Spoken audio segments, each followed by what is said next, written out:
सर्वात ऐतिहासिक बिल या सभागृहामध्ये इंट्रोड्यूस झाला, वक्फ अमेंडमेंट बिल. गेल्या अनेक वर्ष याच्यामध्ये संशोधन झालं नव्हतं. आज 40 संशोधनं याच्यामध्ये झाली आणि हा बिल सभागृहाच्या पटलावरती आला.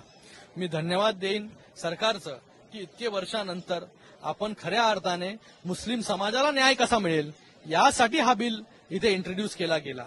मुस्लिम समाजाचं रिप्रेझेंटेशन कसं असेल वक्फ बोर्डमध्ये, महिलांचं कसं याच्यामध्ये रिप्रेझेंटेशन असेल त्याच्यासाठी हा बिल आणला गेला. जे मागासवर्गीय मुस्लिम आहेत, मुसलमान लोक आहेत, समाज आहे, मुलं आहेत, महिला आहेत, त्यांना न्याय कसा मिळेल याच्यासाठी हा बिल सभागृहामध्ये आणला गेला.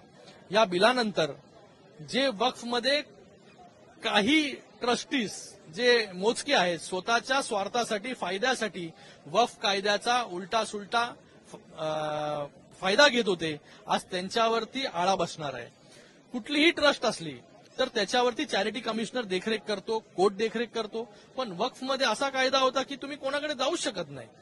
जर कोणाला आपला हक्क मागायचा आहे तर ते कोर्टामध्ये पण जाऊ शकत नाही.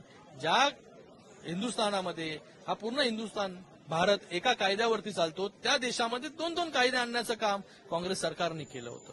आज ह्या कायद्याला छेद देण्याचं काम सरकारने केलेलं आहे, ज्याच्याने मुलं असतील, महिला असतील यांना रिप्रेझेंटेशन इथे मिळणार आहे. 2-2 महिलांना या वक्फ बोर्डमध्ये नॉमिनेट सरकार करू शकते.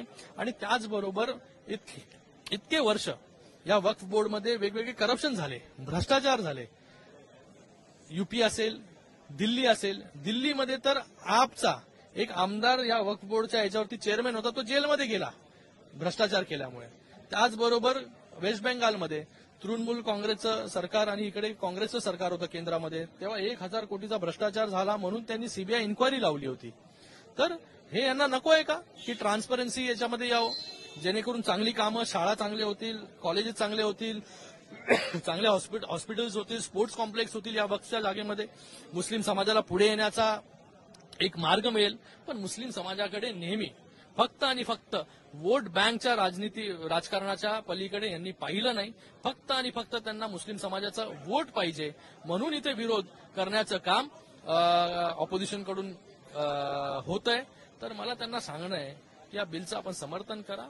या बिलमध्ये प्रत्येक मुस्लिम वर्गाला जो आजपर्यंत मागासवर्गीय राहिलेला आहे त्याला न्याय देण्याचं काम, न्याय देण्याचं प्रावधान जे आहे ते ह्या बिल्लामध्ये आहे. आणि त्याचबरोबर